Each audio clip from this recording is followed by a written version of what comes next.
Hello friends, स्वागत है आपका ग्लोरी स्टडी पॉइंट क्लासेस में। मैं शुभम शर्मा। दोस्तों, आज हम MA first year paper first, ठीक है, यानी व्यष्टि अर्थशास्त्र, यानी जिसे इंग्लिश में हम माइक्रो इकोनॉमिक्स बोलते हैं। कोड इसका 101 है। ये आपका एमए फर्स्ट ईयर का जो फर्स्ट पेपर होगा उसका कोड है आपका 101, जिसमें आज हम व्यष्टि अर्थशास्त्र यानी माइक्रो इकोनॉमिक्स के कुछ क्वेश्चन पे डिस्कस करेंगे। ठीक है, ये क्वेश्चन जो हैं काफ़ी इंपॉर्टेंट हैं और इनको मैं आपको काफ़ी शॉर्ट तरीके से यानी शॉर्ट नोट्स बना के अपने हाथों से जो बनाए हैं मैं नोट्स, उनके ज़रिए आपको क्लियर करूँगा।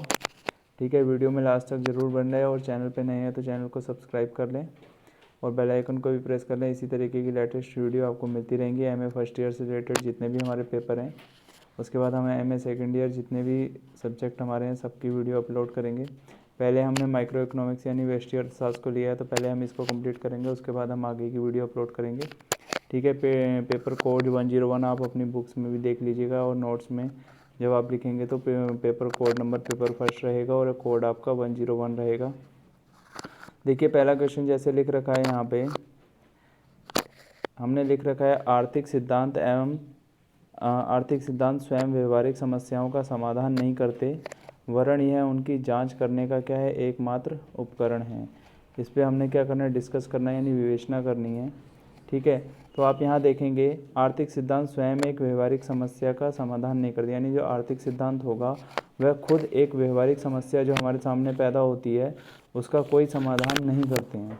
ठीक है, बस ये उनकी जांच करने में हमारी क्या करेंगे, उपकरण की तरह एक सहायता करते हैं, यानी एक उपकरण मात्र है जिसके थ्रू हम क्या कर सकते हैं, इसकी विवेचना कर सकते हैं। इसी सिद्धांत के बारे में हमें क्या करना है, पढ़ना है। तो आइए देखते हैं इसका क्षेत्र किस तरीके से होगा। आगे चलते हैं हम अब आंसर में। हम सबसे पहला टॉपिक जो डालेंगे, यानी हमें ये कैसे प्रूव करना होगा कि ये खाली एक उपकरण मात्र है, ये हमारी समस्याओं का समाधान नहीं करेगा। तो इसके बारे में हम कैसे पढ़ेंगे, आप देखेंगे। सबसे पहला जो आपने लिखना है आंसर में, आप लिखेंगे अर्थशास्त्र का क्षेत्र, यानी अर्थशास्त्र का क्षेत्र किस तरीके का होगा, उसमें क्या क्या चीज़ों को हम इंक्लूड करेंगे, यानी किन किन चीज़ों को हम लेंगे।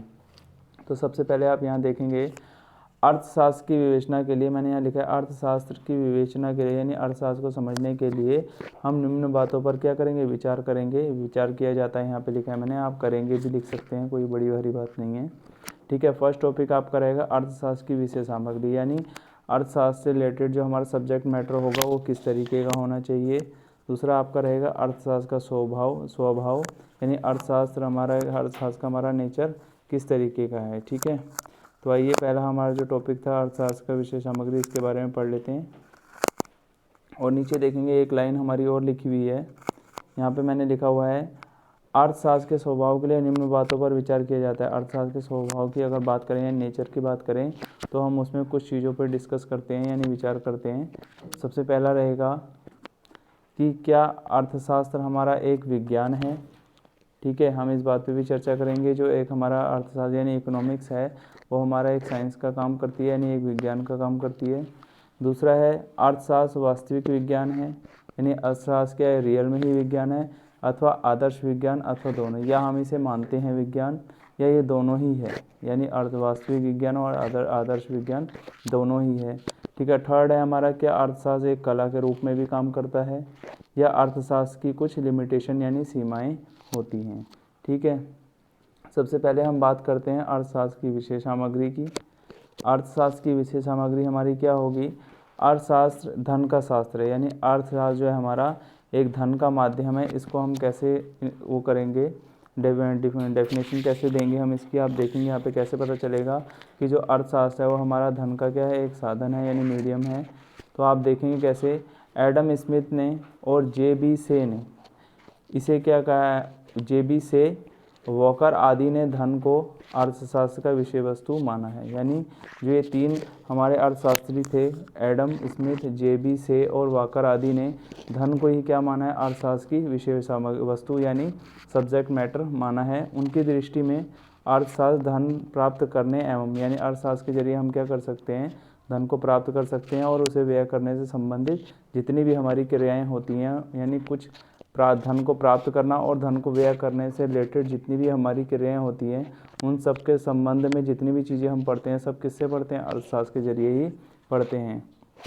उसके बाद हमारा दूसरा है, यहाँ देखेंगे आप, अर्थशास्त्र भौतिक कल्याण का शास्त्र है, यानी अर्थशास्त्र से क्या होता है, भौतिक कल्याण यानी फिजिकल डेवलपमेंट भी किया जाता है। इस बारे में आप कैसे समझेंगे, यानी इकोनॉमिक्स के जरिए हम फिजिकल डेवलपमेंट किस तरीके से करते हैं।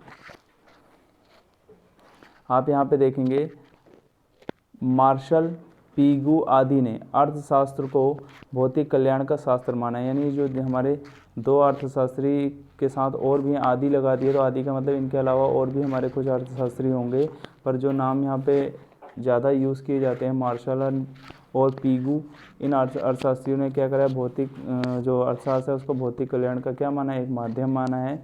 उन्होंने कहा है साधन धन को महत्व ना देकर साध्य मानव के कल्याण को महत्व देता है, यानी कह रहा है, इन्होंने क्या कहा है कि जो साधन है वो धन को ज़्यादा महत्व नहीं देते, बट जो मानव की ज़रूरतें हैं उनको ज़्यादा महत्व देकर मानव का क्या करते हैं, कल्याण करते हैं।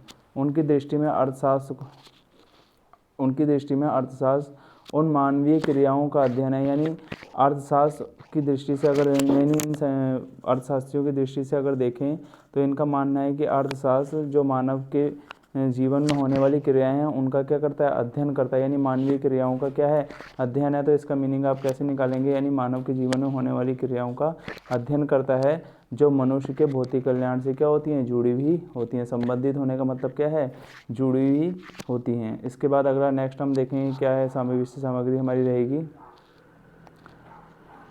अर्थशास्त्र सीमितता का शास्त्र, यानी अर्थशास्त्र का जो एरिया है यानी क्षेत्र है वो क्या है, एक सीमित क्षेत्र है। ठीक है, यहाँ पे आगे देखेंगे आधुनिक अर्थशास्त्री यानी जो मॉडर्न हमारे अर्थशास्त्री हैं, इकोनॉमिक्स्ट हैं, उन्होंने क्या कहा है, जैसे रॉबिन्स और हमारा क्या है, मिल्टन फ्रीडमैन, स्टिंगलर आदि ने अर्थशास्त्र को सीमितता का क्या कहा है, शास्त्र माना है। इन अर्थशास्त्रियों के अनुसार, यानी इनके अनुसार हम क्या कह सकते हैं, अर्थशास्त्र का मानव कल्याण से कोई भी संबंध नहीं होता। यानी इन्होंने क्या कहा है, जो सीमितता का साधन यानी अर्थशास्त्र का क्षेत्र कैसे सीमित है, इन्होंने क्या कहा है कि अर्थशास्त्र का मानव के कल्याण से कोई भी संबंध नहीं है। उन्होंने अर्थशास्त्र को चुनाव के विज्ञान की संज्ञा दी। उन्होंने क्या कहा है कि अर्थशास्त्र से विज्ञान के चुनाव में ही, बिना विज्ञान का चुनाव करने के लिए ही क्या है, ज़रूरी है, और किसी काम के, इसने कहा मानव के कल्याण के लिए इसका कोई जो होना ज़रूरी नहीं है। अतः अधिकतम संतुष्टि के लिए, यानी ज़्यादा संतुष्टि प्राप्त करने के लिए आवश्यकताओं का चुनाव करना पड़ता है, यानी हमारी जो ज़रूरतें होती हैं उनका क्या करना पड़ेगा, हमें चुनाव करना पड़ेगा। साधनों की सीमितता के कारण, यानी हमारे पास साधन सीमित मात्रा में होने के कारण, सीमित मात्रा में होने के कारण हमारे सामने आर्थिक समस्याएं क्या होती हैं, उत्पन्न होती हैं। अर्थशास्त्र में इसी का अध्ययन किया जाता है। अर्थशास्त्र के अंदर क्या किया जाएगा, इसी का अध्ययन किया जाएगा। आगे हम आ जाते हैं निष्कर्ष पे।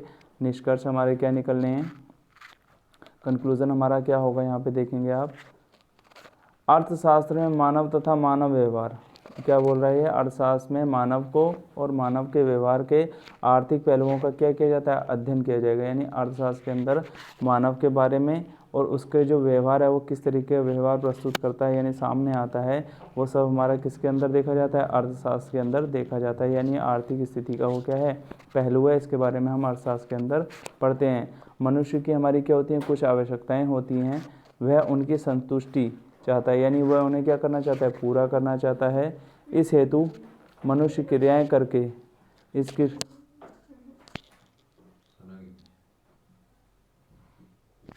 उनकी संतुष्टि चाहता है। इस हेतु मनुष्य क्रियाएं करके धन उत्पन्न करता है, यानी अपनी क्रियाओं का उपभोग करने, यानी अपनी जो संतुष्टि प्राप्त करके उसके बाद क्या करता है, इस हेतु मनुष्य क्रियाएं करके धन उत्पन्न करता है, यानी जो कुछ मेहनत वगैरह करेगा, यानी कुछ अपने हाथ पांव चलाएगा, तो उसके बाद वो क्या करेगा, धन को प्राप्त करेगा। इस प्रकार आवश्यकताएं संतुष्ट हो जाती हैं, यानी कहीं वो नौकरी वगैरह करेगा, उसे आय मिलेगी, तो इससे वो अपने जो सीमित साधन है उनको क्या कर सकता है, पूरा कर सकता है, यानी वह उनकी संतुष्टि आसानी से कर लेगा। जब उस पर पैसा आ जाएगा तो जो चीज़ों की ज़रूरत है उसे वो उनको आसानी से क्या कर सकता है, खरीद सकता है, और पुनः नई आवश्यकताएं उसके मन में क्या हो जाती हैं, फिर से दोबारा पैदा हो जाती हैं। यानी जब वो कुछ जिन चीज़ों को पहले वो चाहता है, जब वो उनको पूरा कर लेगा तो उसके दिमाग में क्या आएगा, और चीज़ें भी आने लग जाएंगी कि ये मेरी संतुष्टि पूर्ण हो गई है, तो मैं इसके अलावा और कुछ भी चाहूँ और मैं और कुछ भी अपनी आवश्यकताओं, नई उसके मन में आवश्यकताएँ आ जाएंगी कि ये चीज़ तो मुझे मिल गई है, अब इसके अलावा मैं और कुछ भी देखूँ। ठीक है, तो अतः अर्थशास्त्र का प्रारंभ तथा अंत मानव से ही है। यानी कह रहा है कि अर्थशास्त्र जो है वो मानव से ही शुरू होती है और मानव पे ही क्या हो जाएगी, खत्म हो जाएगी। तो दोस्तों आज के वीडियो में हमने इतना ही डिस्कस करना था, आगे के वीडियो में इससे आगे पढ़ेंगे। ठीक है, वीडियो अच्छा लगा हो तो चैनल को सब्सक्राइब करें, बेल आइकन को प्रेस करें। मिलते हैं अपने नेक्स्ट वीडियो के साथ। Thank you.